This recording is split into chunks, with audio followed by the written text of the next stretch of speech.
Noakhali express বিশ্ব record করবে এবার টি-20 বিপিএল 2025-26 এর আনবিলিভেবল রেকর্ড করেছে। এখন তোমাদের 6 ম্যাচ খেলে 6টায় জিতেছে, ঠিক আছে, 6 ম্যাচে 12 পয়েন্ট। হ্যালো ভিউয়ার্স, আসসালামু আলাইকুম। কথা কি ঠিক আছে না মিথ্যা বললাম? 6টা ম্যাচ খেলার ফলে খালেদ মাহমুদ সুজনের দল এখনো খাতা খুলতে পারেনি। 6 ম্যাচে 0 পয়েন্ট, আনবিলিভেবল। খালেদ মাসুদ সুজনের লাস্ট 28 ম্যাচের 3টে জয়। BPL in the world record, তারা তো অস্কার দেওয়া উচিত।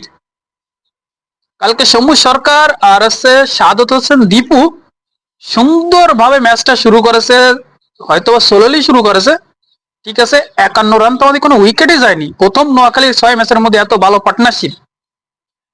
দীপু 28 বলে 30 রান করে আউট হয়ে গেছে। আউট হয়ে যাওয়ার পরে সৌম্য সরকার 43 বলে 59 রানের একটা ইনিংস খেলেছে, যা সৌম্য সরকারের কাছে প্রাপ্য, তার কাজটা শুরু করে গেছে।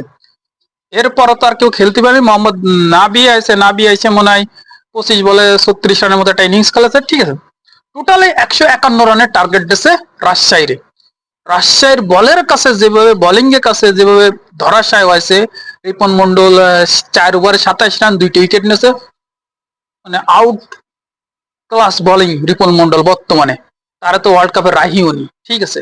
এসব কথা বললি না, বিসিবির নিয়ে অনেক কথা বলা যায়।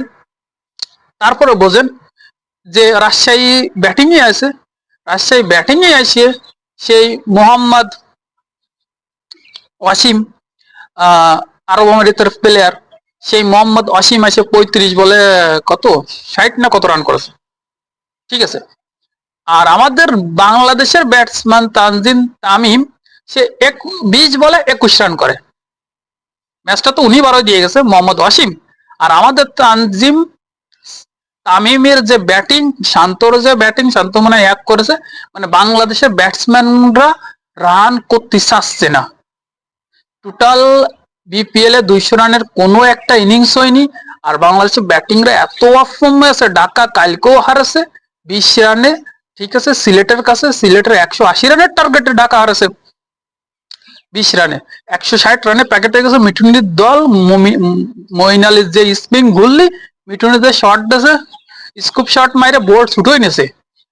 সাইফ হাসানের 13 বলে মানে 20 না 22 রান করেছে। সাইফ হাসানের যে বাজে ফর্ম, ঠিক আছে। তারপরে লিটনের বাজে ফর্ম, তাহলে কারা দেখলে? তানজিম তামিমের বাজে ফর্ম, ঠিক আছে। তহিদ হৃদয় বাজে ফর্ম। কে খেলবে বিশ্বকাপে? কারণ বিশ্বকাপ আমাদের জন্য অনিশ্চিত। এসছে ভালো আমাদের বিশ্বকাপ না খেলা, না যাওয়াটাই আমাদের ইজ্জতটাই বাঁচবে, ঠিক আছে। খালি বোলাররা যেটুকু ফর্মে আছে, ব্যাটিংরা তোমরা যদি ভালো ব্যাটিং হইতে, তাইলে বাই 200 রানের ইনিংস 2টে 3টে 5টা হয়ে যেত যদি। কারণ 200 চেঞ্জ করার মতো অ্যাবিলিটি থাকা উচিত ছিল এদারে।